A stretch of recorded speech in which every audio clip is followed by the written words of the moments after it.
Psyched to be back with another hour of Bridge TV. I'm Sarah Bradshaw from 90.9 The Bridge, sharing the best of band in studios and local stories from our community that we love, and we think you will too. This week we continue to showcase bands that'll be performing at Middle of the Map, starting with Kansas City's own Project H. Now, I have to be honest, when I listen to music for pleasure, I don't often tend toward jazz, but Project H has succeeded in changing my mind. Check them out and you'll see why.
ready to answer some questions for us? Let's go.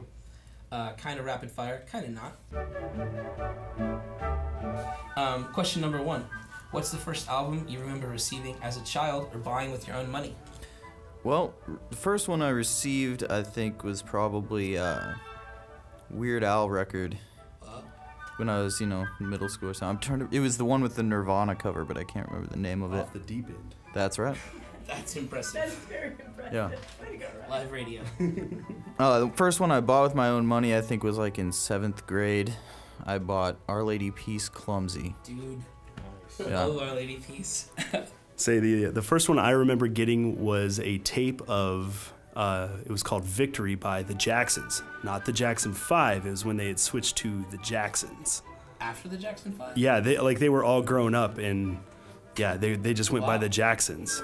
Didn't know this. It was probably a year after Thriller, so Michael had already made it big, but Everybody else. yeah, I don't remember anything about that tape, but I remember having that. And then the first one I remember buying was Miscellaneous Debris, which is a Primus EP. That was the first CD that I ever bought with my own money. Second question. What was your first concert or first local band you remember seeing? Well, not local to KC. I grew up in Topeka, but both my parents are musicians, and so it's not really the same type of answer because I grew up seeing them play with Topeka Jazz Workshop. My father played in, which is a big band out of Topeka, and my mother played with a municipal, like a wind band, like it was Marshall's band, I believe, in Topeka, and she also played with the Topeka Symphony. So all 3 of those groups I've been seeing since I was younger than I remember. A little baby drummer. So yeah, it's not like, my first exposure was going to a club and seeing a band somewhere when I was a teenager, whatever. Sure. I kind of grew up around that.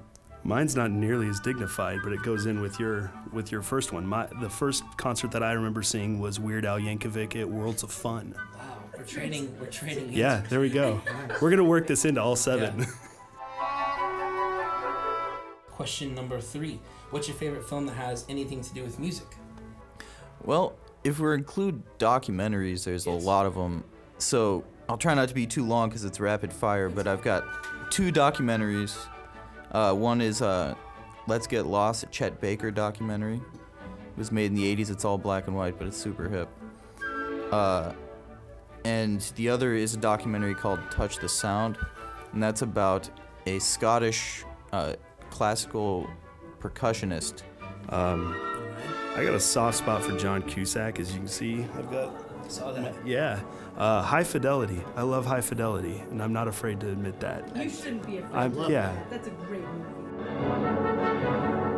Question number 4. If you could hop on a van or tour bus with any current touring band, who would it be? I don't think I would. I don't get, That's a new one. 10 weeks. well, I don't get particularly starstruck. I love lots of musicians and their music, but I love their music. I mean, I would be honored to meet them and hang out, but, I wouldn't be freaking out about it. Sure. And, if I'm going to be on a tour bus touring and living that lifestyle, which a lot of people who've done it said isn't that fun, I want to be touring for myself. I want to be on the gig. Yeah. So. And Ryan? I would have loved to play trombone for Stevie Wonder when he went through and did the Songs the Key of Life, this little revamp of that. How old were you then? How old was I when that came out? I was a sparkle or a twinkle, but he just went back through and redid it like this winter. So that's as current as I can think. That works. It'd be a nice tour bus, I bet. Oh, I'm sure it'd be okay. Can I go back real quick and add one more thing? No. I think so. We still got a couple minutes. Okay, it's not a band, but a touring act. If there's one that I really want to like glom onto and hang around and be a fanboy of, Henry Rollins. That's a good one. Number 5. What's a KC band or musician that's heavily impacted you? For musician, Bobby Watson. I mean, it seems like a very standard answer for a jazz musician that's gone through UMKC, But I mean, at one point in early 2010, I was pretty much done with music and burnt out. And he found me at Harling's, and actually I got my scholarship to UMKC on the balcony, if you call it a balcony, at Harling's. And yeah, so I owe a lot to him for just getting me back into music and loving music again.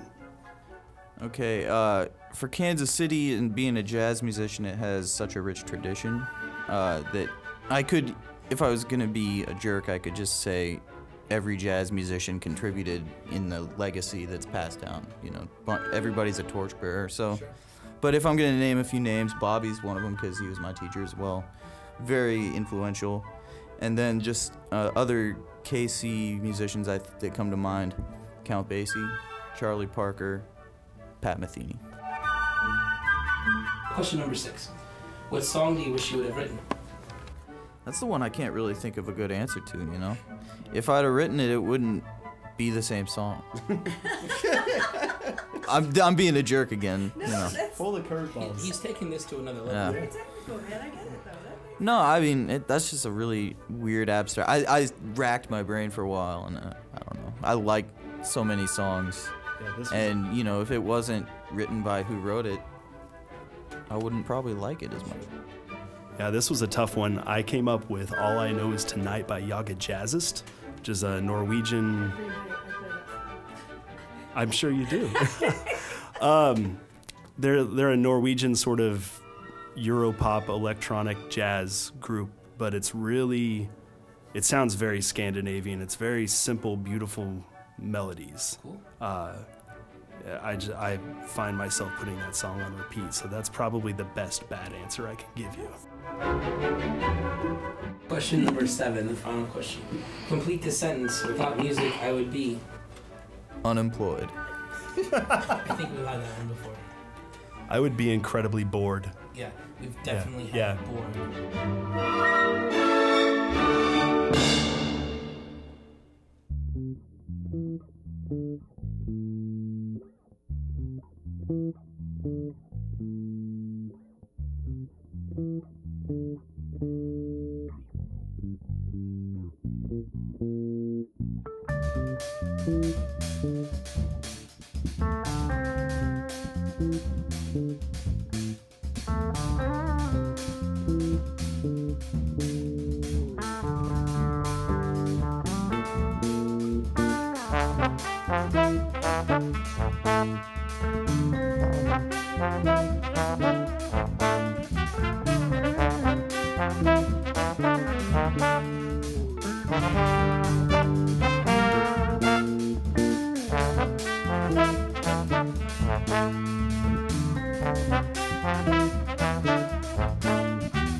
Now, on The Bridge, we're all about listening local, and on Bridge TV, we take that promise one step further to watch local, which is why each week we like to showcase some of the stories being made by talented producers and reporters right here at KCPT.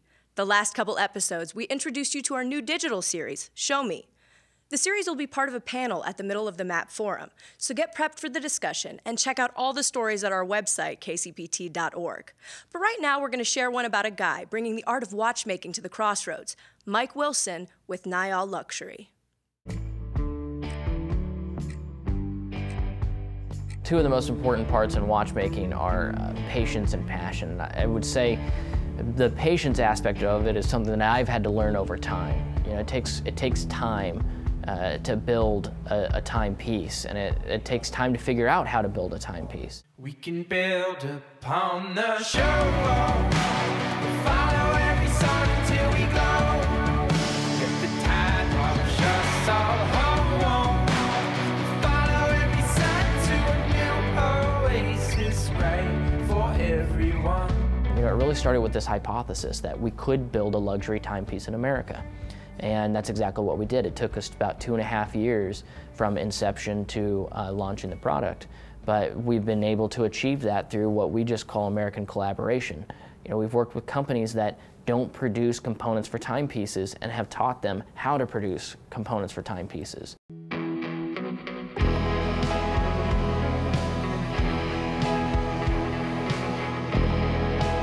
And so the timepiece itself of what we have today is what we now call the Niall 1.3, which is we evolve our product just like we would evolve technology.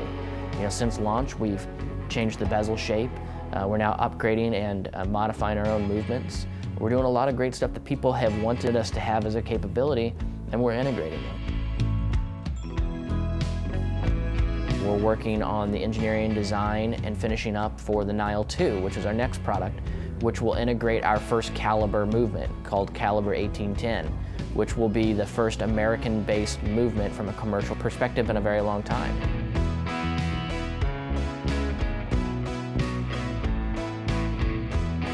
Niall's all about building wearable reminders of what it means to be all in. You could also say that Niall is about conquering for good. And that's where I think a really great core principle of who we are and something that's in Kansas City is that it's okay to compete. It's okay to want to be successful. It's okay to grow companies and do all those great entrepreneurial things, but you need to do it for good.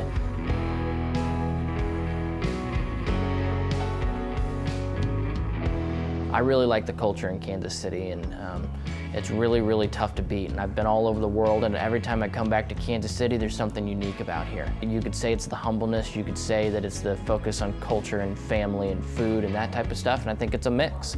So for us, really, Kansas City's home because this is where home is to us as people, and as we've built a company, we've interjected a lot of our Kansas City culture and our Kansas City values into our company as a whole, and that's really, I think, people internationally, when they look at us and they say, man, you guys really are different, I think it's the Kansas City in us that they're starting to see.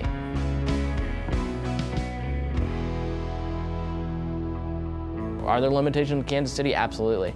It's not like Silicon Valley where you've got so much money and so much venture capital that someone with just an idea can go get funded for $1 million.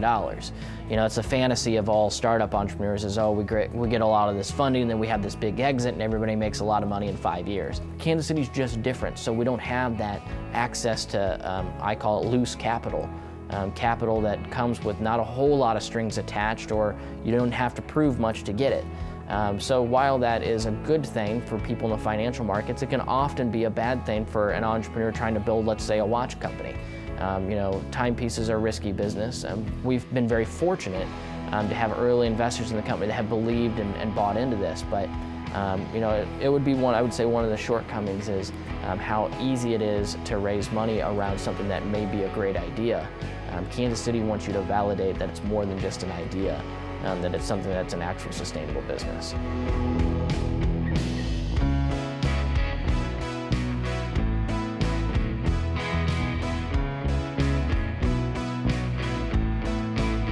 I searched wise words, had nothing left to say, and I gave our time away.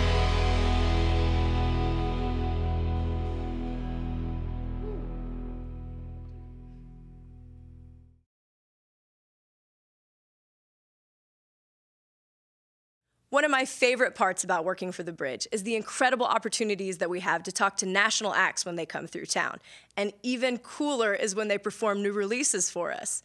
Last fall, we had Courtney Barnett in our studios, and on March 23rd, Courtney Barnett released her single from the long-awaited new album, Sometimes I Sit and Think, and Sometimes I Just Sit. You're gonna love this. We're really excited today. Courtney Barnett is in the studio. This is something we've longed for quite a while. We've really wanted to have you in, and I know that there's a plane to catch. There are people to see. You've already thoroughly rocked Kansas City, and so we appreciate you taking a little extra time to sneak in here and do a quick set with us. Our pleasure. So, it's got to be an unusual thing. You put out a couple of EPs, 2012, 2013, and you had some success with it in Australia, but then it kind of explodes in England. And then after that's, kind of already happened, then it explodes in America. So it's been this long, drawn-out thing for you, and you're still sort of in that 2012, 2013 time warp in a way. Yeah, it's really, it's really gone a long way, which is good. I didn't think it would last 2 years or whatever. There's just that small bunch of songs. It's good. You played Kansas City before, and we've tried to catch up with you, but it's never quite worked out. And you've also toured with Taryn Miller, of your friend, who is a good friend of the station. How's that? Oh, they're great. She actually loaned us all the gear last night, so which is a very, very friendly move. But yeah, we did a couple of shows with them, and they're a great band. So, clearly that first song, Avant-Gardener, is the thing that kind of launched you in a lot of ways. And that's a style of songwriting that you didn't really come to immediately. I guess so, yeah. Yeah, I guess maybe I should go back and explain. When you were getting started, you were writing songs that were maybe a little bit more traditional, and you went through a period where you even tried, as an exercise, writing a song without a chorus to see if you could make it interesting. Yeah, well, that's majority of the first EP, and it was kind of, I just used loop pedals and kind of tried to write a song with one chord or whatever, try and make a really boring song and see how interesting it could become. But yeah, I guess there's no rules to songwriting. No one can really tell you how to do it. So I guess you got to go through all those different things. And then I kind of found something that I liked to do. I kind of just wrote story type things like Avant-Gardener, which kind of went on and on. I thought maybe it went on a bit too long when I first wrote it, but yeah, it kind of captures something. You actually kind of wrote that one a little backwards because most of your songs have been lyrics first. Yeah, that was a strange one. When we did the second EP, I'd kind of just finished I'd come up with the chords, and I thought they were cool, and we ended up recording it in the studio, just the music, and then a couple of months later, I had it kind of on my phone or whatever, and I was listening to it, and I wrote the words to it as I was listening to it, which is, I don't normally do that, but it kind of worked. It was a bit weird doing it that way. It's funny. You talk about writing about boring things and everyday life, but anaphylactic shock is not exactly like the most boring moment in your life. And by the way, panicking is the exact wrong thing to do, right? Yeah. So yeah. Oh yeah, that's probably the most exciting thing that has ever happened in my life. Well, we certainly love the song, but I think that one of the things, and of course, radio, we have a tendency to focus in on songs. We played more than Avant-Gardener, but that was certainly the one we led with. And just say out loud that, this collection of songs doesn't stop with Avant-Gardener. It's really, we love the whole CD, and we'd love to hear some music if we could. Yeah, we'll play Avant-Gardener.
on my own 2 feet. I'm breathing, but I'm wheezing. Feel like I'm meant for semen. My throat feels like a funnel filled with Weet Bix and kerosene. And oh no, next thing I know, they call up triple O.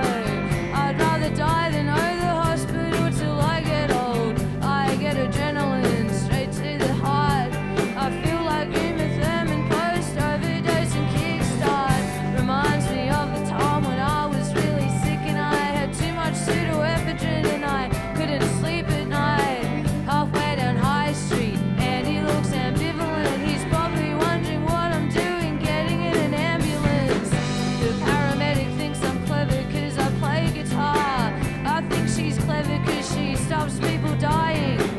Anaphylactic and super hypochondriac. Should have stayed in bed today, I much prefer the Monday. I take a hit from an asthma puffer. I do it wrong, I was never good at smoking bongs. I'm not that good at breathing in. I'm not that good at breathing in. I'm not that good at breathing in.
That's about as much fun as it gets. You know, that was great. Absolutely love that. Courtney Barnett back in the studios, and it's so nice to get some new music from you so quickly. You've had this one planned for a while. That last album, made up of a couple of EPs, just went on and on and on, took on a life of its own. Were you itching to get the new material out there? Yeah. I mean, we recorded it in April, and because we've been touring all year, it's been kind of hard to do the other parts to get the album finished and together. So we've been sneaking a couple of the songs into the sets anyway. But yeah, I'm excited that it's coming out finally. You know, I was really interested in when I was reading interviews that you've done where you just flat out said, please don't confuse this with a debut album. You know, you want this one to be the one that sort of puts your mission statement out there. Is that a fair statement? I don't know. It's kind of, then there's all that pressure of the first album. I'm kind of happy that it's somehow, it just feels like my third release. Yeah. Because it kind of is. But, you know, it's like, to me, a definition of an artist is somebody that's always embracing change. So in a way, they're all your first records, right? Well, yeah, I guess so. Well, we'd love to hear some music. Sure. So this song is called An Illustration of Loneliness. I'll lay awake at 4, staring at the wall, counting all the cracks backwards in my best friend.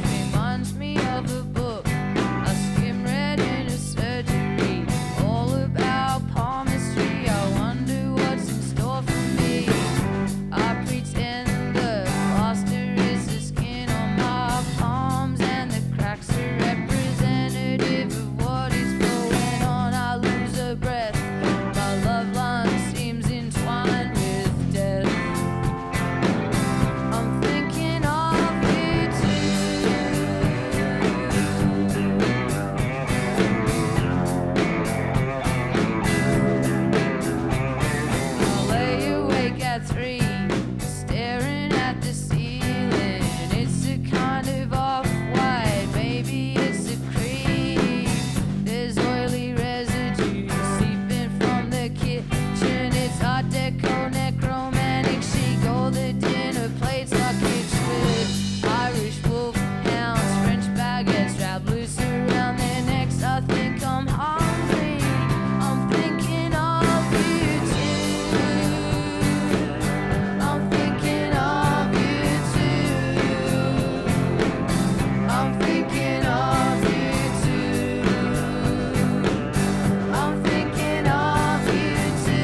That was beyond fun. That was great. Courtney Barnett live in the Bridge Studios, and new music. The new CD is called Sometimes I Sit and Think, and Sometimes I Just Sit. You know, if you don't mind, I just want to talk a little bit about how you got started. Guitar at 10 years old. Uh-huh. And I think one of the things that I just thought was the best when I was doing research was your dad taught you how to play Smoke on the Water. Yeah. And your dad doesn't play guitar. No, but, you know, I think he kind of figured it out on the spot. Yeah, that's awfully sweet. Yeah. Your folks were more like classical and jazz. Yeah, definitely. You know, and I think it must have seeped in at a certain level because it felt like some of the jazz was sneaking out in Porcelain off the last record, or actually the first EP. Yeah, totally. But your brother sort of brought the rock. Yeah, him and his friends kind of played in bands, and I looked up to my brother, obviously, because he's 4 years older than me, and he was the coolest person in the world. So that's why I started playing guitar, and then he got a bit older, and he got over it, started listening to techno music, and I kept playing guitar. You know, the other thing I thought was really funny was that you had an epiphany when you were listening to Achy Breaky Heart. Wow, you researched a lot. I mean, it's just sort of like that may be a bit of an overstatement, but it's just such a fun statement. You know, It's such a fun thing to say that someone had an epiphany listening to Achy Breaky Heart. I remember because I remember hearing it on the radio when I grew up in Sydney, and my next door neighbour she used to babysit us, and she showed us, my brother and I, a lot of cool music, you know, because we didn't really know any pop music because Mum and Dad didn't listen to it, so she'd show us stuff, and I think she showed me that song one day, and then I heard it on the radio a little bit later, and I was like, oh wow, the song that Julianne played on her cassette is on the radio, and I don't know, I had some sort of moment, and I ran next door and tried to show it to her, but I think it was more like a yeah, I don't know. You can go ahead and say it. You've said it before. You know that you I don't heard even it. know what the original epiphany was now. Yeah, I think it was something about songwriting. If someone can write this song and it's on the radio, then surely I can write a song that can go on the radio. Yeah, it was like, I can do better than that, which is like, you know, I kind of wondered if maybe that Miley had a sort of I can do better than that moment too, you know? Yeah, it's funny. But, you know, you quickly, you know, you went from learning how to play Smoke on the Water to learning how to play Come As You Are. Yep. Yeah, and that took me like a year to learn how to... I was trying to sing it at the same time, and that's a hard thing to do when you're learning to play guitar. Yeah. So I'd kind of set the bar too high. I should have just stuck with Smoke on the Water.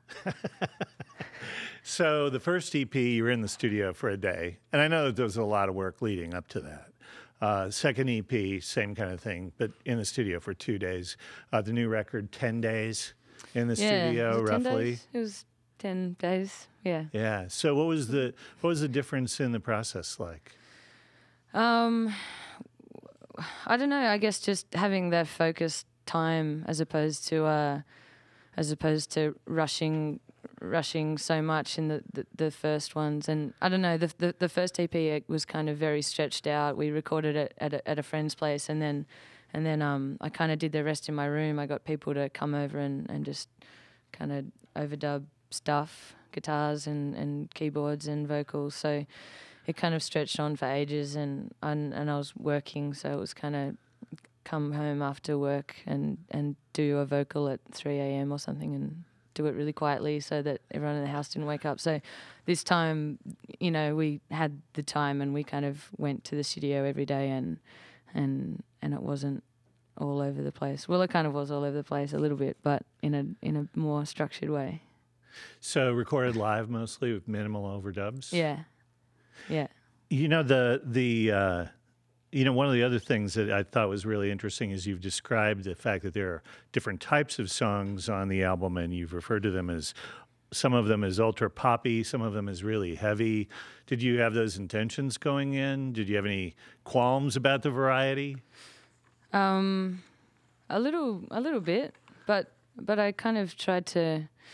They were songs I'd written over the last year, since the second EP. So, you know, I thought to keep it kind of a true representation of that last year, then I should kind of consider all of them, even though they were some of them are so different and weird to each other to sit on an album together. But I think it kind of works, and it kind of shows, you know, where I was at different points of the year. So I guess it makes sense for an album. You know, I don't even know if there's a question in this last little comment or not. And if there's no answer that springs to mind, we'll just call what I just said a bad idea, and you can move on and play some music.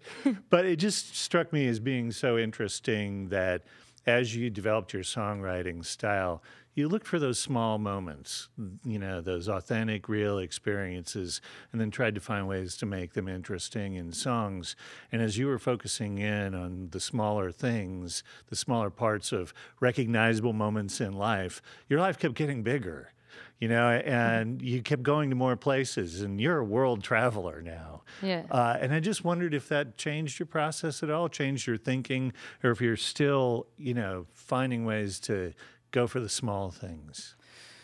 Well, I think it's kind of observational songwriting anyway. So I still, wherever I am, it kind of still reflects those thoughts that I have, you know, regardless of the location or the or what's happening. It's still kind of search for something interesting. I guess as a songwriter, there's the fear that there's a million other songwriters in the world, and like there's only so many things that everyone can sing about, and it's kind of, you might run out of stories about love and loss and whatever one day, so you got to find something to sing about. Well, you know, I think that it's, you know, we just get deluged with music, and you know, it's like hundreds of things just constantly barraging us, and it's really, really exciting when you come across somebody that's got a unique voice, and you have that. And it's just such a joy to have someone like you come in and share your artistry, share your music, and share your time with us. And we really appreciate it. And we'd love to hear one more song. Cool. Thanks. This song is called Pedestrian at Best.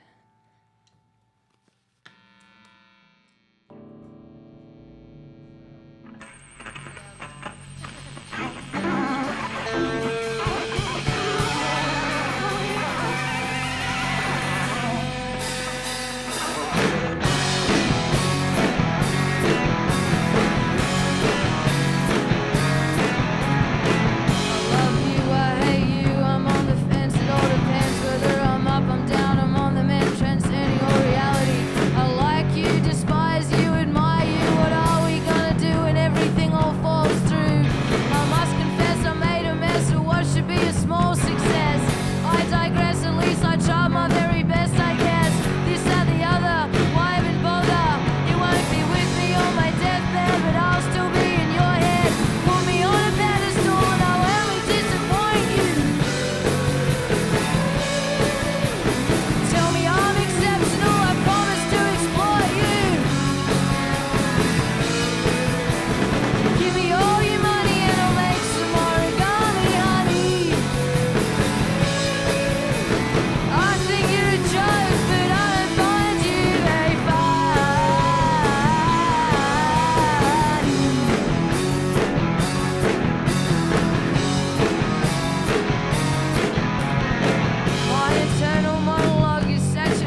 We now have a new record holder for loudest session at the station. That was spectacular. That was fun. I'm pretty sure that the walls were moving in and out. That was wonderful. Great stuff. Thanks. Really appreciate you sharing the new music with us. The name of the new record is Sometimes I Sit and Talk and Sometimes I Just Sit. So excited to have Courtney Barnett in the station today. Maybe you'd want to introduce the band real quick because they've been great. Definitely. Bones on bass. Hello. Dave on drums. Howdy. Dan on guitar. And Courtney Barnett. And Courtney Barnett, me. Yeah, it was so much fun. Thanks for coming in. Thanks so much for having us. Let's make this regular. Definitely. All right, sounds good. Courtney Barnett live on the bridge. All right, so a quick insider story here. When Courtney Barnett performed that in our studios, they rocked it so hard that there were actually things falling off of our ceiling. And that brings us to the end of our hour at Bridge TV. I'm Sarah Bradshaw. Thanks for tuning in, and listening local.